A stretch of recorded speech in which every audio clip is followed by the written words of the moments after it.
Commerce academy. तो आज हम करने वाले हैं मैक्रो इकोनॉमिक्स क्लास 12 का।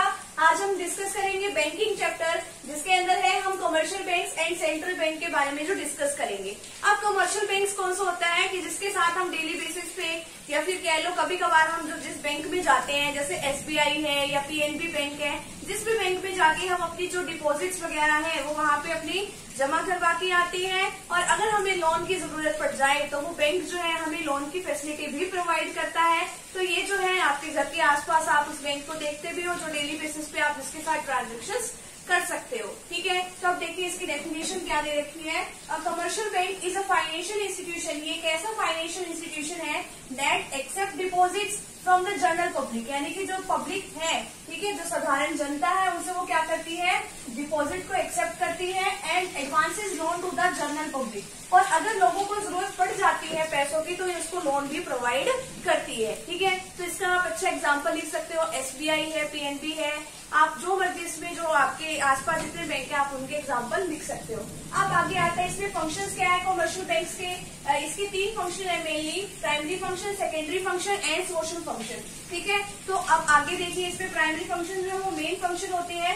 प्राइमरी फंक्शंस को आगे 2 पार्ट्स में क्लासिफाई किया गया है, accepting deposit and advancing to loans. Accepting deposit का मतलब है कि लोग अपने पैसे यहाँ पे जमा कराते हैं अलग अलग डिपॉजिट्स के फॉर्म में। एडवांसिंग टू लोन्स क्या है कि हमें जो है अगर लोन की जरूरत होती है तो हम कमर्शियल बैंक्स के पास जाते हैं, तो कमर्शियल बैंक जो है हमें अलग अलग तरीकों से लोन की फैसिलिटी प्रोवाइड करता है। अब इसमें एक्सेप्टिंग डिपॉजिट में क्या है, फिक्स डिपॉजिट। अब ये फिक्स होती है डिपॉजिट, ठीक है। अब इसके अंदर जो है जो डिपॉजिट बनवा के आता है उसका नाम लिखा होता है, डेट लिखी होती है, कितने साल की आपने FD कराई है वो सब लिखा होता है। तो ये सारे जो है इसमें सारी बातें मेंशन होती है। ठीक है, और अगर आपको लगता है कि आपको बीच में पैसे की जरूरत है, जितने टाइम के लिए आपने FD कराई है, मान लो आपने 1 साल या 2 साल के लिए आपने FD कराई है, और अगर आपको बीच में पैसे की जरूरत पड़ जाती है तो आप बीच में भी पैसे जो है निकलवा सकते हो। ठीक है, तो बैंक जो है अपना टाइम पीरियड तक का इंटरेस्ट जितना आपका बनता है वो इंटरेस्ट कैलकुलेट करके आपके प्रिंसिपल अमाउंट के साथ वो पैसे आपको वापस करते हैं। ठीक है, पूरे तो पैसे नहीं मिलेंगे, प्रिंसिपल अमाउंट तो मिलेगी, लेकिन इंटरेस्ट की पूरी अमाउंट नहीं मिलेगी। जितना उस डेट तक का इंटरेस्ट बनेगा उतना इंटरेस्ट वो दे देगी। ठीक है, अभी फिक्स डिपॉजिट में जो इंटरेस्ट है वो थोड़ा ज्यादा भी होता है। नेक्स्ट है करंट और डिमांड डिपॉजिट अकाउंट। अब ये जो हमारे जो व्यापारी वर्ग के लोग होते हैं, यानी कि जो ट्रेडर्स होते हैं, जो बिजनेसमैन होते हैं, वो जो है करंट अकाउंट ओपन करा के रखते हैं। क्यों? क्योंकि उनको जो है डेली बेसिस पे अपने पैसे जमा कराते हैं, वो डेली बेसिस पे निकलवाते हैं। लेकिन इसके ऊपर बैंक जो है वो कुछ भी इंटरेस्ट वगैरह नहीं देता। ठीक है, अगर वो एक लिमिट से ज्यादा पैसे निकलवा लेते हैं तो बैंक जो है उसके ऊपर कुछ चार्जेस तो जरूर काट लेता है, लेकिन उसके ऊपर इंटरेस्ट वगैरह की फैसिलिटी नहीं देता है। नेक्स्ट है सेविंग डिपॉजिट अकाउंट। छोटे छोटे सेविंग्स करने के लिए जो है बैंक क्या करता है, प्रमोट करता है कि आप छोटी छोटी सी सेविंग्स जो है करो और फिर जाके वो बैंक में वो पैसे आप जमा करा सकते हो। ठीक है, और इसके ऊपर जो है बैंक जो है इंटरेस्ट भी देता है, लेकिन वो फिक्स डिपॉजिट के कंपैरिजन में वो इंटरेस्ट क्या होता है, कम होता है। लेकिन अगर आपको इसमें से पैसे निकलवाने हैं तो आपको एक बार बैंक को इन्फॉर्म जरूर करना पड़ेगा। नेक्स्ट है होम सेविंग अकाउंट। इसमें क्या होता है, जैसे गुल्लक होता है ना, तो वो जो है बैंक हर एक मतलब जिसको भी ये फैसिलिटी चाहिए तो वो गुल्लक की फैसिलिटी जो है वो पर्सन को दिलवाई जाती है। अब जिस भी पर्सन को मान लो अपने पैसे उसके अंदर डालने हैं, वो इजीली उसके पैसे जो है वहाँ पे ट्रांसफर कर सकता है। ठीक है, अब वो क्या काम करते हैं, जब वो पैसे उसमें से थोड़े से इकट्ठे हो जाते हैं तो वो जो पर्सन है वो क्या काम करेगा, वो बैंक में जाके वो वाली अमाउंट जो है वो जमा करा देगा। ठीक है, अगर वो खुद नहीं जाता, वो बैंक के एजेंट जो होते हैं वो पैसे वहां से उनसे लेने के लिए आ जाते हैं। तो इस तरीके से होम सेविंग अकाउंट होता है। नेक्स्ट है recurring deposit account. Recurring deposit account में क्या है, कुछ आपने 12 महीने के लिए या 24 महीने के लिए या 36 महीने के लिए जितने भी हैं उतने टाइम पीरियड के लिए आपको एक फिक्स अमाउंट जो है वो हर महीने वो जमा करानी होती है, और आप एक फिक्स पीरियड के बाद ही वो पैसे निकलवा सकते हो। तो ये तो है एक्सेप्टिंग डिपॉजिट। आगे क्या है, advancing to loan. Cash credit की फैसिलिटी अवेलेबल करवाई जाती है, बैंक जो है कैश क्रेडिट अवेलेबल कराता है अपने कस्टमर्स को। ठीक है, अब जितना पैसा उसने मान लो निकलवाया है, बैंक जो है दे तो देता है पैसे लोन के लिए, जितना पैसा आप निकलवाओगे उतने पैसे के ऊपर आपको इंटरेस्ट देना पड़ेगा।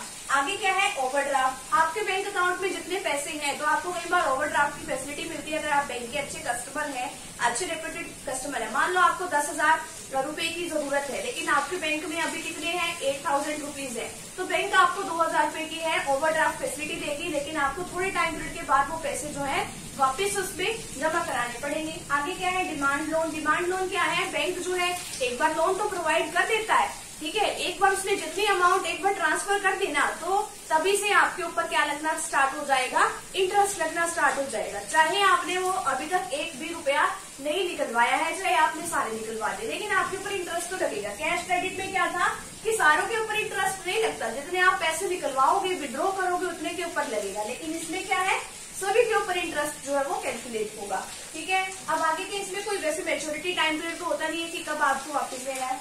आगे क्या है, शॉर्ट टर्म लोन, थोड़े से टाइम पीरियड के लिए लोन वगैरह जो है, जैसे पर्सनल लोन लेते हैं और भी काफी तरीके का लोन होता है, छोटे टाइम पीरियड के लिए ये लोन जो है प्रोवाइड कराता है बैंक। आगे क्या है, सेकेंडरी फंक्शन। सेकेंडरी फंक्शंस में आगे इसके 2 पार्ट्स हैं। कौन कौन से हैं, agent functions and general utility services. अब एजेंट फंक्शंस क्या है, collection and payment of various items. अब जो है कई बार जो है आइटम्स वगैरह जो पैसे वगैरह है वो भी कई बार कलेक्ट करने पड़ते हैं हमें दूसरे पर्सन से, तो वो बैंक जो है एक एजेंट के तौर पे फैसिलिटी प्रोवाइड करता है, ठीक है, लोगों को, जनरल पब्लिक को ये वाली फैसिलिटी प्रोवाइड करता है बैंक कि हाँ भी अगर कहीं से कुछ भी आइटम्स वगैरह जो है इंपॉर्टेंट डॉक्यूमेंट्स वगैरह या पैसे वगैरह कहीं से लेके आने हैं तो ये कलेक्ट करने में हेल्प करता है। Purchase and sale of securities, ये पर्सन के बिहाफ पे जो सिक्योरिटीज है, शेयर्स वगैरह है, वो खरीदने और बेचने का काम भी करता है। रिमिटिंग ऑफ मनी, एक जगह से दूसरी जगह पे पैसे ट्रांसफर करने हैं, वो भी हेल्प करता है।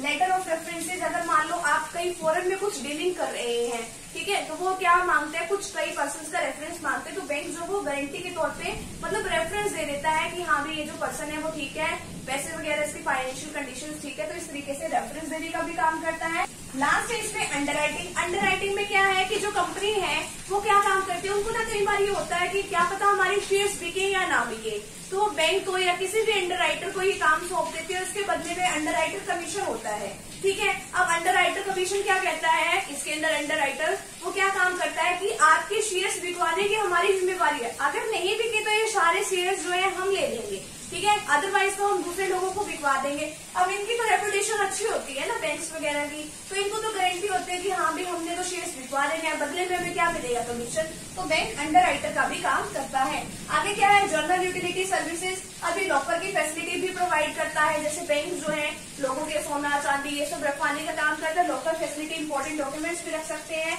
Travellers cheque and later of credit. अब जो लोग जो है कहीं पे ट्रेवल करते हैं तो हाथ में इतना बड़ा कैश लेके जाने की बजाय, ठीक है, तो वो क्या करते हैं, चेक्स वगैरह बनवा लेते हैं, लेटर ऑफ क्रेडिट बनवा लेते हैं, ताकि जो उनको कैश ना लेके जाना पड़े। नेक्स्ट है बिजनेस इन्फॉर्मेशन एंड स्टेटिस्टिक्स की भी इन्फॉर्मेशन प्रोवाइड करता है। आगे क्या है हमारा सोशल फंक्शन, कैपिटल फॉर्मेशन का काम करता है। अब ये लोगों की सेविंग्स को इकट्ठा करके कहीं प्रोडक्टिव सेक्टर में लगा देता है, ठीक है, अगर अच्छे प्रोडक्टिव सेक्टर में लगाएगा तो वहाँ पे अच्छा प्रोडक्शन होगा तो वहाँ की इकोनॉमी की भी ग्रोथ होगी।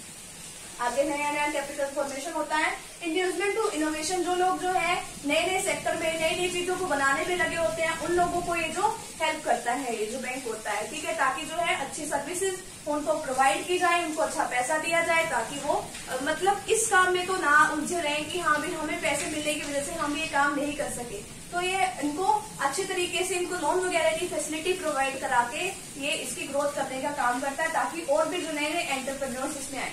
नेक्स्ट है contribution in development of rural sector, जो है रूरल सेक्टर की डेवलपमेंट के लिए भी, जैसे कि एग्रीकल्चर का काम ज्यादातर वहाँ पे लोग करते हैं ना, तो वहाँ पे उनके इक्विपमेंट्स खरीदने के लिए एग्रीकल्चर के जो इक्विपमेंट्स होते हैं, जैसे कि उनको अन्न वगैरह खरीदने, जैसे जो बीज होते हैं, ट्रैक्टर वगैरह जो खरीदते हैं, तो उनको चीजों को खरीदने के लिए बैंक क्या करता है, लोन प्रोवाइड करता है, ठीक है। अगर वो उनका काम अच्छा होगा, उनकी प्रोडक्शन अच्छी होगी, ठीक है, उनके पास अच्छे पैसे आएंगे, तो मतलब जो रूरल सेक्टर है, जो ग्रामीण इलाका है, ठीक है, वो क्या होगा, एरिया उसका डेवलप होगा।